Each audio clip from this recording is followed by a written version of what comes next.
So, you're a business owner dedicated to the significant and sustainable growth of both you and your business. Welcome to the Add a Zero podcast. Hi, Jay Allen, Add a Zero podcast, and today I'm talking about why delegation doesn't work and what does. I'm sure that by now you've heard more than once that in order to be able to break free from you being the bottleneck within your own business, that as a business owner, we need to learn how to be able to delegate. We need to be able to pass on those quote unquote £10 tasks to other people that allows us the freedom and the time to be able to spend on being able to generate the £1,000, the £10,000, the £50,000 contracts by being able to push other work further down the chain, as it were. And don't get me wrong, there's a whole methodology around why that would work. You know, if you are less busy by pushing further work or other work to other members of the team, then ultimately it gives you more time and more freedoms to be able to stay working on the business rather than in the business. So there is some validations to that type of concept. However, most people do it badly, do it wrong, pass on the wrong things to the wrong people, and as a result end up either with a lot of the work ending up back on their plate, where it then reaffirms it was just easier for me to be able to do it myself, and keeps people busy. Keeps you, as the business owner, tied up, impeccable to everything that goes on. You are centralized to every single decision in the business. And as a result of which, the moment you stop, it stops. In order for me to be able to share with you as to how to be able to mitigate that, I need to first share with you a couple of case studies of clients that I've previously worked with, of what was happening and how we'd be able to enable people to break free. And the first of which is a business I worked with almost 10 years ago now, probably about 8 years ago when I first met this gentleman. I was really blessed to have been nominated by the Federation of Small Businesses as Entrepreneur or Businessman of the Year. I was the runner-up.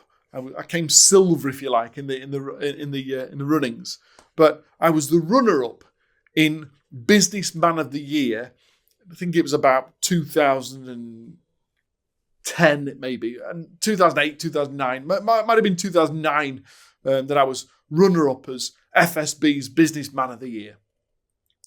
Very flattered to have been nominated, even more so to have been a finalist. And the next time I was at the FSB meeting, a number of people came along and shook my hand and congratulated me for the achievements of where I got to. And this one gentleman, who happens to live in the same village as me, came along and gave me a hearty punch on the arm. Took me back a little. It wasn't a friendly little jab. It was quite a stab on the arm. I was like, looked at him a little bit gone out. And he said, "Don't quite understand it, lad. I've been in my business 28 years. You've only started up 5 minutes ago and you're already a winner. What on earth's going on?" And it was an interesting conversation. He's been in his business for 28 years and hadn't been recognised as Businessman of the Year. And I'd been running my business for about 3-4 years by then and had just been a national finalist. I didn't win the award, but I was a finalist. And we ended up having quite a conversation. And what we realised that is he'd been in his business. He'd started out from his back bedroom 28 years earlier. He'd set out to be able to earn a living for him and his family. And over the last 28 years, he'd grown the business that it had now got about, I think it was 6 members of staff when we were having this conversation. His wife used to be the administrator and bookkeeper. That had subsequently been passed to somebody else who was now salaried to be able to do so, and his wife had pretty much semi-retired, and he got a small team of 6, I'm sure about 6 people that were in the business employed by him to be able to help and run the business. And I'd made a bit of an offer at that evening event, at that recognition at that FSB event. I said, well, listen, I said, if you've been running your 28 years and you haven't quite got the grasp of what's needed to be done to get to the next level, why don't I, you were kind enough to be able to give me a bruise on my arm. Why don't I come along? You're a friend in the village. Why don't I come along to your office and we'll sit down and work out if there's anything I can do to be able to point you in the right direction.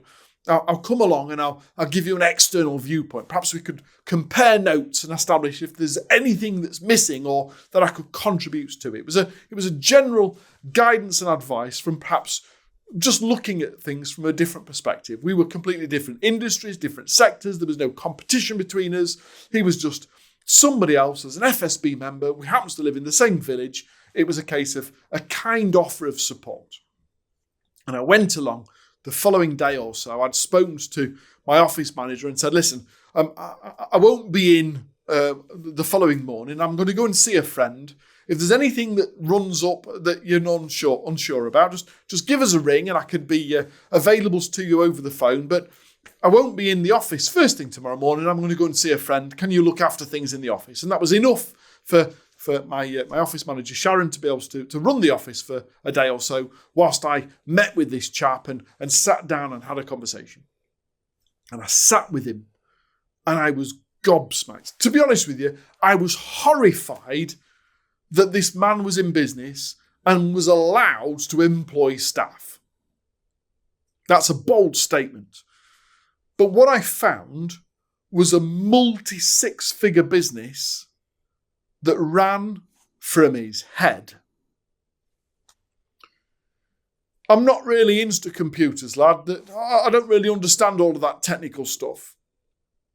So although he had a computer system in the business, it was very rarely turned on. He admitted that he hadn't turned his desktop on for some weeks. And that when he did, he felt uncertain about it. He felt uncomfortable about it. It got in the way of him doing business. So when we did turn it on, we found that there were a whole stream of emails that had just been completely ignored or missed, including some inquiries and including some showing some interest in his business. The only thing that was being managed from his website was when an order was placed. They were a product-based business. When an order was placed, it went straight through to the warehouse, which was a rental unit, which was being kitted out as a warehouse. And when I went to go and meet the people that worked in the warehouse, they had access to orders only through the website. They couldn't see anything of the back end. They didn't understand anything. They had no training whatsoever. If an order came through, they picked and packed and shipped. And that was it. Everything else was in his head. He was a relationships man. And for 28 years, he built an exceptionally good brand of face-to-face interactions. He went to many different networking events. He was a showman. He knew exactly what to be able to say, to be able to sell to an audience well. And he built relationships with people. He was a phenomenal front-of-house salesperson that had got pretty much no systems or processes to support that sale. And over the next, not just a few hours, but over the next few weeks that I spent with him, we started to unpick all of the faults and risks and problems and challenges and holes within the business that were preventing him from being £1 million plus turnover business. I remember on one particular day when I was challenging him with regards to his credit terms and who owed him money and how long it had been owed for, that we established a business that was turning over around 650,000 turnover, had almost £200,000 worth of money still owed to the business, outside of the previously agreed terms. £184,000 was owed to a business turning over 650. That's insane. And it only took putting some systems and processes in place and then chasing people that within 48 hours, we'd recovered over £77,000 with more due imminently. Buy it, lad, you're good, was his response. And yet, I'm going to park that story there to show you that this wasn't unique to him. Earlier last year, I started working with a consultancy firm. It employed 13 staff, had some very swanky offices and a brilliant website, and some really, really, really key clients. To the outside world, they were exceptionally successful. And yet, when they completed the AdaZero audit, they scored really, really badly. Very surprisingly, compared to what we saw externally. And it was only when we started to be able to look under the bonnet, as it were, that we realised that the whole business was being micromanaged. There was the owner-operator who'd set up as a consultant, subsequently become really, really busy and good at what he did, and as a result employed people to be able to help and support in the business. There was somebody that was full-time marketing and somebody on board for client onboarding, somebody else responsible for web and SEO, somebody else responsible for bookkeeping and looking after all of the finances. There was a small team of people keeping them central to the business. There was still one fee earner, whilst a multitude of other people were relying on that fee earner for a salary. And yet, when we looked at it, when I looked at their roles and responsibilities and the lack of KPIs that had been issued, the lack of measure of the impact that they were having compared to the salary that they were drawing, we quickly recognised that a lot of the things that were outstanding were, well, we're waiting for him to be able to do that. Every time I challenged the marketeer or the salesperson or the SEO person or the web person or the customer onboarding person or all of the other people in the team, the bookkeeper, every time I challenged them for, well, why haven't you done that yet? Well, we're waiting on so-and-so for him to give me X, for him to do Y. The list of things to do were multiplied not just by the customer and their requirements, but the staff and all of their demands and requirements on the consultant also. As a result of which, the bottleneck in the entire business was the business owner. The inabilities to be able to effectively delegate the right things to the right people with the right responsibilities and KPIs and measures to ensure that they were being done effectively. And in both circumstances, the unwillingness or inability, the lack of acknowledgement that they'd become the bottleneck was preventing the business from not just a few hundreds of pounds or even a few thousands of pounds, but in both occasions, going from multi-six to a 7-figure revenue was being held back by a lack of effective systems and processes that were then allocated to the right people. So, does today resonate? How many people are on your team that still rely on you? And more importantly, what happens if you weren't in the business? How long could you spend away from the business and being uncontactable before it had a detrimental impact on income, on output, on revenue, on customer satisfaction, on customer service? How much is the business still reliant on you being the key point to it? Now, in order to be able to put this into context and to help you understand as to what do you need to do about this, as opposed to recognising the significance of the problem is you, I want to quickly emphasize you with one final story, and then I'll talk to you about what do you need to do about it.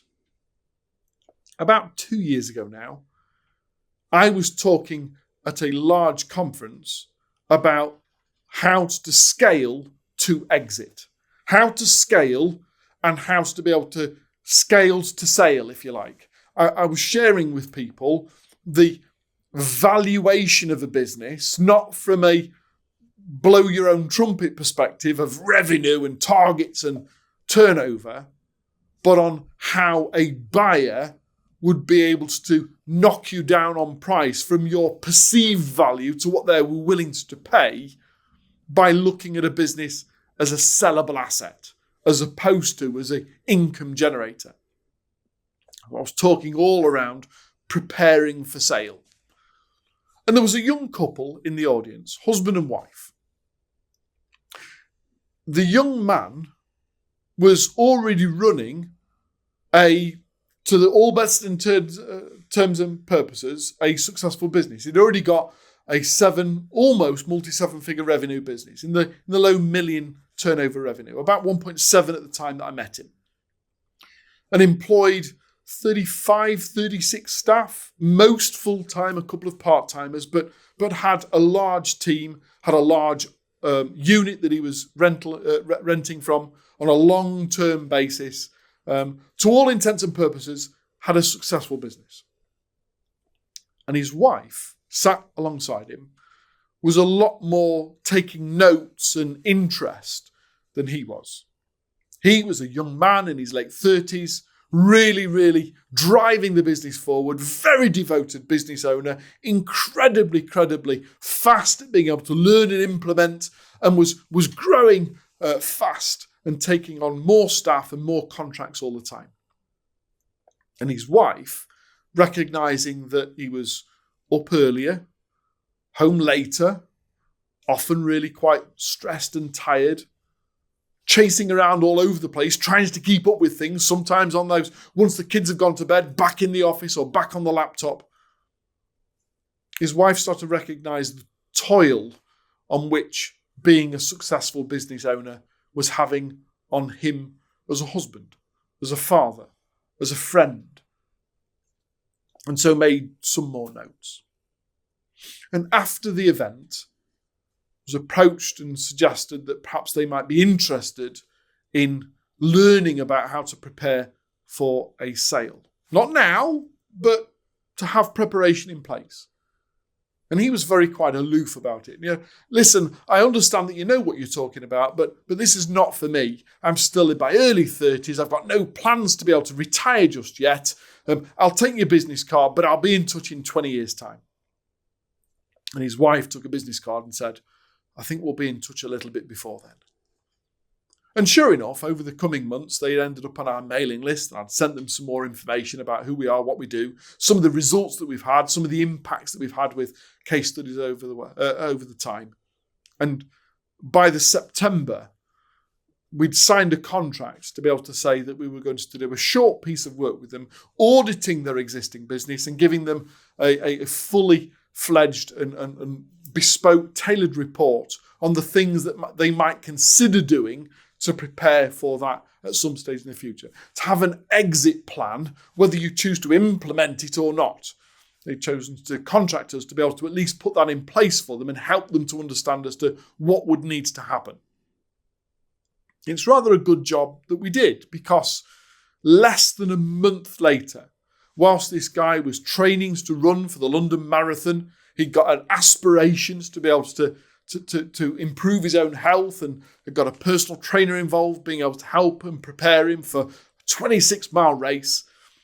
Whilst he was in training, suddenly took seriously ill. What I mean by that is an ambulance was called, he was raced to hospital, he was admitted, and the diagnosis was that although he'd had a lucky escape, he needed to take 3 to 6 months off work to fully recover from the illness and injury that he'd suffered as a result of this collapse. On the 26th of the month, he collapsed and got into hospital. Less than 40 years old. And what we quickly realised is that payroll 4 days later of almost 40 people relied on his signature and his login details with the bank. Not his wife, not anybody else in the business. Single signatory on a large multi-seven-figure business. And if it hadn't been for intervention, for help and support and guidance, the potential for almost 40 people not to be paid at the end of the month. Now, thankfully, we were able to help and support and intervene to be able to support wife and management team within the business to be able to step into a new role and responsibility very quickly to be able to help take over and look after things, not only in the interim, in the immediate position of that day, but also to be able to support them for the 3 or 4 months it took before he was able to return part-time to work. You see, none of us know what tomorrow brings. None of us know about our own health scare or something that may or may not happen in our family or friends. Touch wood, it never does. But at a moment's notice, if you've genuinely set this business up to support your family, then the first thing you should be able to do is at a moment's notice, step out the business to be with that family. And if you can't do that, if you can't make yourself redundant today without the business suffering, then you're the person I'm trying to communicate with about the importance of not just delegating the £10 tasks. You see, it might work on a day-to-day basis, but it doesn't work on a strategic basis. If you are still the linchpin in your business, then your business has no sustainable value, because when you stop, it stops. And as a buyer, I ain't going to buy you and your reputation. I want to buy a sustainable business model. And as a result of that, every business owner should be able to bring somebody in, either train them up in operations or finance or some form of management role, and have an operations manual so specific that if and when you choose to be able to take a week off, a month off, a quarter off, a year off, somebody else can step in, either step up within the business or be hired in, and the business have the financial capability to be able to do so, to operate through an operations manual and to replace you without the business suffering. You see, for me, that there are 2 financial considerations. How much income, be it salary and dividends or however it is that you choose to be able to remunerate yourself through the business, how much income do you take from the business, and how much would you need to spend on somebody else to do what you do within the business? And unless the business has the capacity to be able to sustain not one or the other, but both of those, i.e. your remuneration and that of supporting somebody else to do your job, then it's still reliant on you. And if that hits home hard, then perhaps it's time we had a conversation. I'm Jay Allen, a scale and exit mentor for accidental business owners who have grown something successful, but have potentially become trapped within it. If you'd like to have a conversation, the details are in the show notes of how to be able to get in touch. God bless, take care. I'll see you next week. That's all for this episode. As always, we really thank you for listening and welcome your comments, thoughts, and suggestions. So please do drop us a line by emailing podcast@mytruenorth.biz. And don't forget, if you haven't already done so, hit the subscribe button on whichever platform you're listening to this through. And tell your colleagues and business network all about who we are.